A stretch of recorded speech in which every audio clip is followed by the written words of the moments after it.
இன்னைக்கு நான் இந்த வார்த்தையை சொல்லும் போது ஆவியானவர் பாரப்படுத்துகிறார். ஆங்காங்கே தேவ பிள்ளைகள் ஜனங்கள் ஜெபித்துக் கொண்டிருக்கும் போது என கேட்கிற அன்பு சகோதர சகோதரி, நீ என்ன செய்து கொண்டிருக்கிறாய்?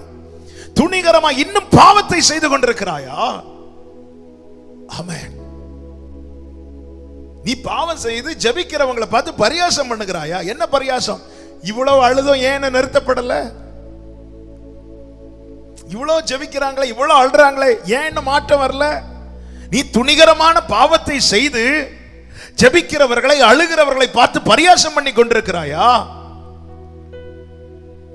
துணிகரமான பாவம் சபை நடுவில் இருந்து, ஆமென், துணிகரமான காரியத்தை செய்கிறவன் சபை நடுவில் இருந்து அகற்றப்படுகிறான்.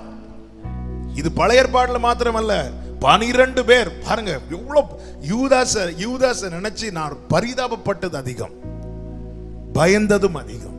ஏன்னா 3 வருஷம் கூட இருந்து, நல்ல கவனிங்க, கூட இருந்துட்டு இப்போ அவன் பாருங்க, அப்பத்தை எடுக்கிறான், கால்கள் கழுவப்படுகிறது, ரசம் அவனுக்கு கொடுக்கப்படுகிறது, எல்லாம் நடந்தாலும் ஆண்டவர் சொல்லிட்டார், நீ கிளம்புட்டார், நீ கிளம்பு, யூதாசே போ, நீ செய்ய வேண்டியதை செய் அப்படின்ட்டார், நீ கிளம்புட்டார். அப்படின்னு அர்த்தம், இதுல நீ இருக்கக்கூடாது.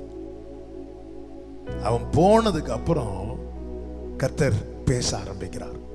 13வது அதிகாரத்தில் யூதாஸ் எழும்பி போகிறான். யோவான் 13. 14வது அதிகாரத்தில் ஆவியானவரை இன்ட்ரோடியூஸ் பண்றார், தேற்றரவாளனை இன்ட்ரோடியூஸ் பண்றார். 14வது அதிகாரத்தில் பிதாவின் வீட்டை குறித்து பிராமிஸ் பண்றார். எவ்வளவு பலப்படுத்துகிற வார்த்தைகள் அதுக்கப்புறம் தான் சொல்லியிருப்பார். யூதாசை விட்டுட்டு தான் சொல்லியிருப்பார். ஏன்?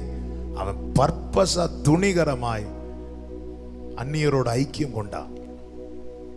கிறிஸ்துவுக்கு விரோதமான செயலில் ஈடுபடும்படி தன்னை விற்று போட்டான். 30 வெள்ளி காசுக்கு.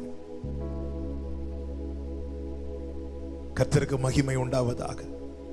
இன்று அழுகிற கூட்டத்தின் நடுவில் இப்படிப்பட்ட துணிகரமான பாவத்தை செய்கிற ஒரு கூட்டம் அழுது கொண்டிருக்கிறது. அது நடுவில் ஒரு இஸ்ரவேல் புத்திரன் ஒருவன் போய் மோவாபிய ஸ்திரியை அழைத்து கொண்டு கூடாரத்துக்குள்ள போறான். வினேகாசால தாங்க முடியவில்லை.